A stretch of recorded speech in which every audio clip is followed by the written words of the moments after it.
Sanjay Jha, then it all boils down to 2 or 3 questions. There are 3 seats that the BJP has targeted from the beginning. Arvind Kejriwal's seat, Manish Sisodia's seat and Atishi Ji's seat. I want to ask you, let's say, scenario number 1, if the BJP has an edge, form the government, well, lock, stock and barrel, they'll form the government. If the Aam Aadmi Party has the edge, yet any 1, 2 or 3 of these leaders where they were targeted, Arvind Kejriwal, Atishi and Manish Sisodia, if any one of them were to lose, especially if Arvind Kejriwal were to lose, what do you see happening in Delhi? Because the Aam Aadmi Party is faced with a challenge. The numbers everybody is showing are coming down. Even the best poll that gives on the higher side 52 seats to the Aam Aadmi Party shows 10 below what they are today, 62 seats. I want to ask you what happens then, Sanjay Jha. Navika, in my opinion, an election is between parties based on an ideology, a manifesto, a program for the people of the state or the country, as the case might be. I would not like to believe that, well, there are heavy-duty politicians in the fray, but I wouldn't like to attach too much importance to one or the other politician. To give you an example, Mr. Modi had a very tough time retaining his seat in Varanasi with a very reduced margin. And Mr. Vajpayee lost an election, Rahul Gandhi lost an election, but they remained formidable leaders of their party.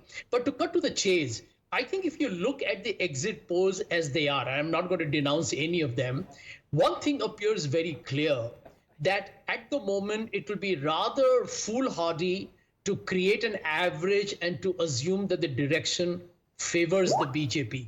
Because as both Yashwant and Pradeep rightly pointed out, one of these polls could be right. Maybe Pradeep is right tomorrow and he's got an excellent hit rate. And as you look at the vote percentages, I think focus on that. If you look at the vote percentages, AAP and BJP seem to be overlapping each other. Now the question is, are those votes coming from a few big wins or are they scattered more evenly across the 70 seats that they're contesting? The other part, which is very critical, and it's a party I support, but the Congress doesn't seem to be improvising its performance at all. If the Congress has made only an incremental shift, then I believe that is good news for the Aam Aadmi Party, because even if the Aam Aadmi Party were to come down, let me tell you what can be very misleading in this exit poll. The Aam Aadmi Party is sitting at a 53% vote share.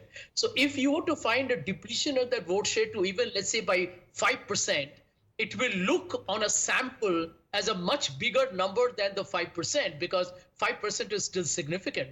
And therefore, you can extrapolate that to say that the Aam Aadmi Party is headed for a significant fall. That may not be the case, which is why I think Yashwant is absolutely justified in saying that to convert the vote share to seats is a rather treacherous task. And my last point here is going to be that end of day, when this election is going to be called, will be primarily dependent upon, do the people of Delhi feel that Arvind Kejriwal was so incompetent, corrupt, or basically not trustworthy that he had to be removed.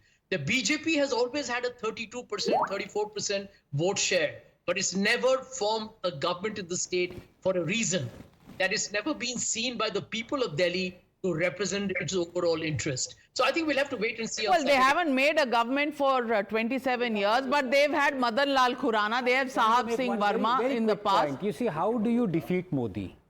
You defeat Modi with a genuine alliance. Now, let's take the example of Uttar Pradesh 2019. Everyone was predicting more than 70 seats for, the BJP. They ended up with half that. Why? Because there was a genuine alliance between Samajwadi Party and the Congress. Now, in Delhi, if you were to add the 8 or 9% vote share of the Congress to AAP, it's a completely different ballgame. So, the question you must be asking, you should be asking... Because if you add that 8% they're getting because they're contesting in 70 seats. In an alliance, they would not be contesting in 70 seats. Aam Aadmi Party would have given them 3 or 4 seats. That's all. Yes. So that's not going to materialize. If they are contesting against AAP in 70 seats, they are taking up that 8% vote share. Yes. No, Anand, because what is happening is... Okay. The point is, the fewer seats you are fighting against as adversaries, the better chance you have of defeating Modi. I'm just making a generalized comment. I'm not saying that it is absolutely certain. But you have the UP example in front of you. Yes, you're quite correct. So, No, it doesn't work like that because, arithmetic and chemistry both come into play.